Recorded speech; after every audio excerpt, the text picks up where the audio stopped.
On the other side, Troutman intrigued about it. The gun stealer never left anything on papers.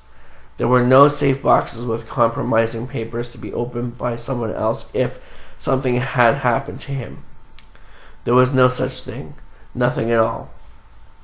And this was a big mistake made by Ryan, and made because he considered himself untouchable inside his stronghold, together with an army of his own. He had too many political and military supports to simply be worrying about being killed in the streets, just like any other criminal. In those days, technically, the Vietnam War had yet to start, and the fragging term was not born yet.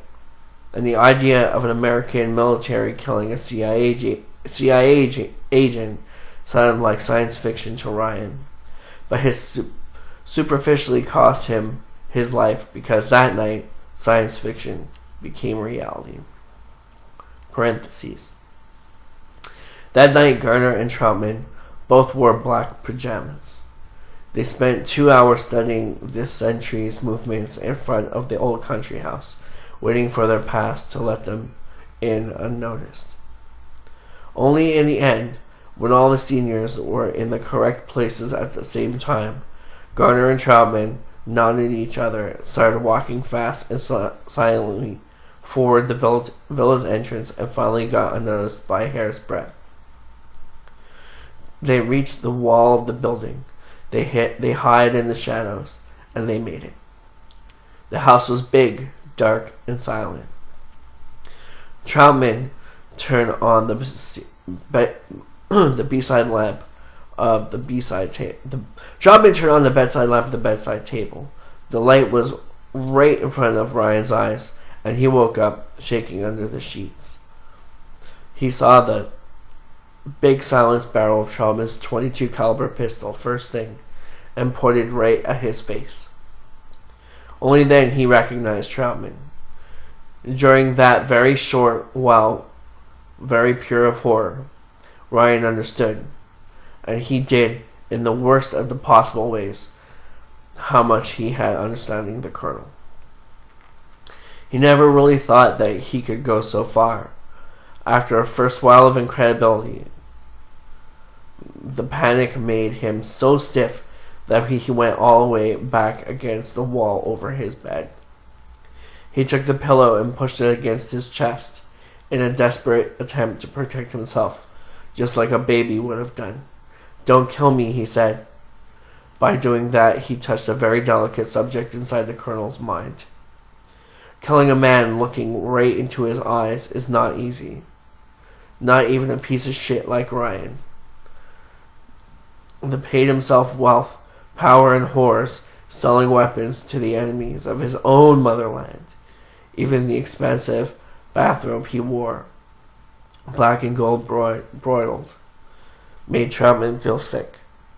The Colonel didn't even want to let him talk, because it would have just made the matter even more distressing. So he told Ryan immediately, before he could even say it. But he shot Ryan immediately, before he could even say a single word. The Ruger MK1 kicked 2 times at his head and giving him a muffled sound. Sorry guys, I'm like so congested over here. The small black materialized over Ryan's forehead. The CIA agent slowly tilted his head over the pillow. His eyes half closed, and in the end stopped. The third of the 2 shots, even lowered by the silence, seemed loud to Troutman, too loud. But after a very long while spent in still listening, Troutman established that inside the country house nothing had changed. Everything was quiet. Garner stretched out toward Ryan, felt his neck with 2 fingers, and nodded to Troutman. The Colonel lowered his gun. Time to move. I like The stealth in this chapter, I love how we're getting this kind of, not origin story to Charlemagne, but this very back end story to Charlemagne. It's very cool. Very nice to see kind of this foreshadowment here that leads back into Rambo Year One.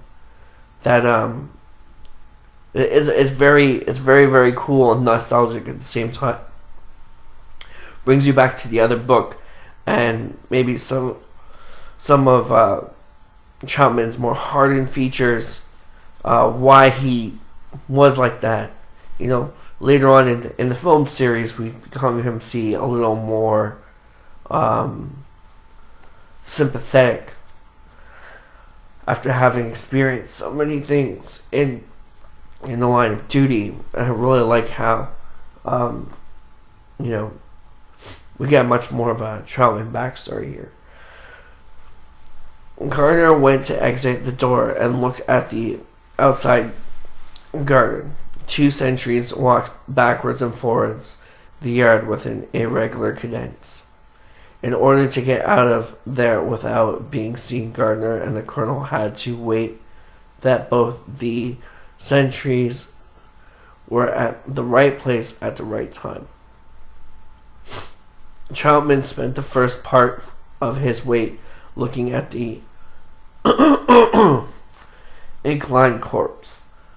Just a small amount of blood had come out from the 2 small holes.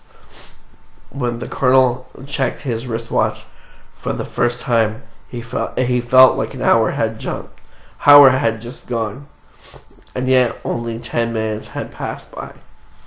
He then looked at Gardner, but he just made him stay still with a gesture of his hand. Not yet. The 2 sentries continued to walk around using irregular paths and could not be predicted, and the wait was exhausting.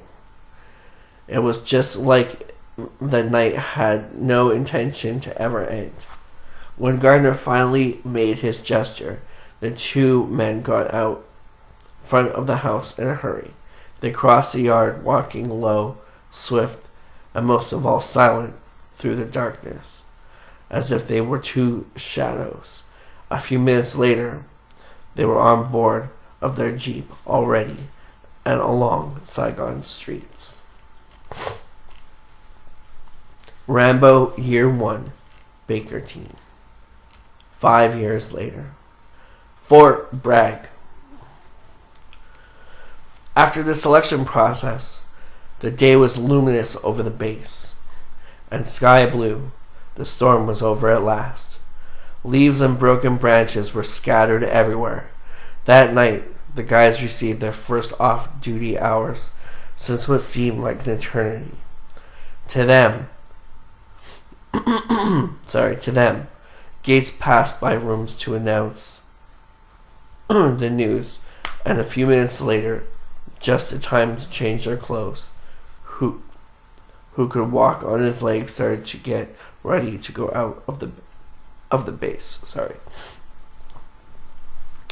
The first to be ready at the entrance hall was Delmore Barry, but he stopped to wait for the others in order to get out all together.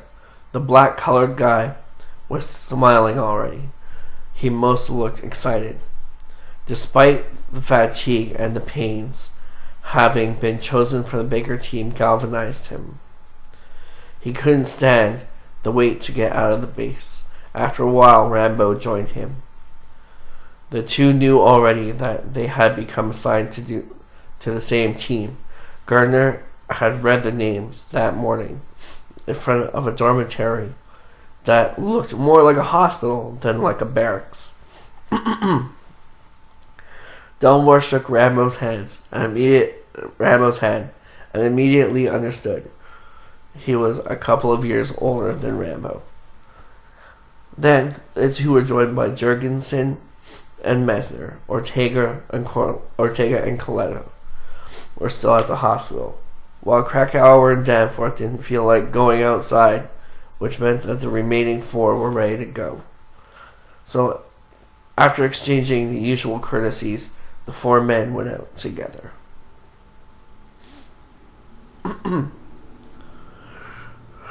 They were outside Fort Bragg at last. I'm sorry, people. I'm just trying to breathe here. This is fascinating stuff. I like how it continues here.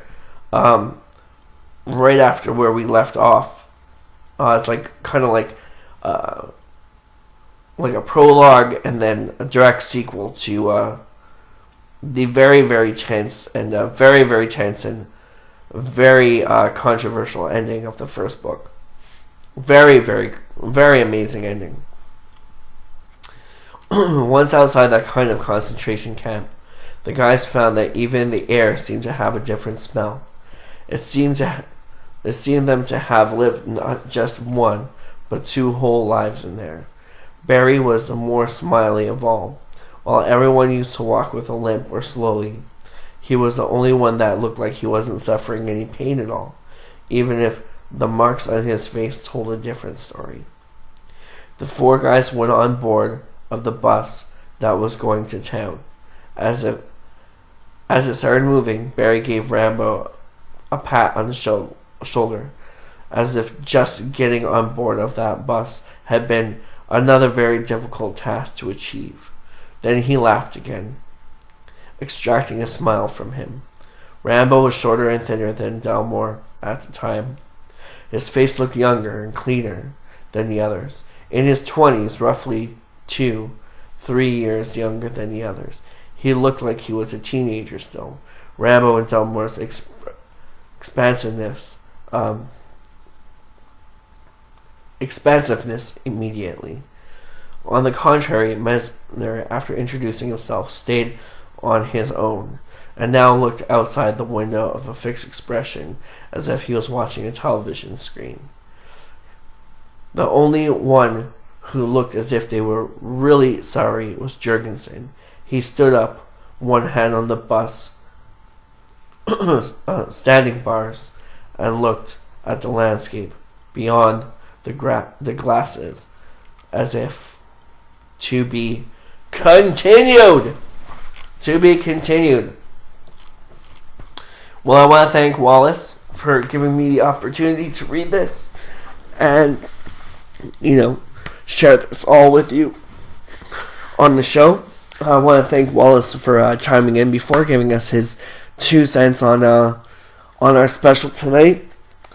And I want to thank all of you at home for listening.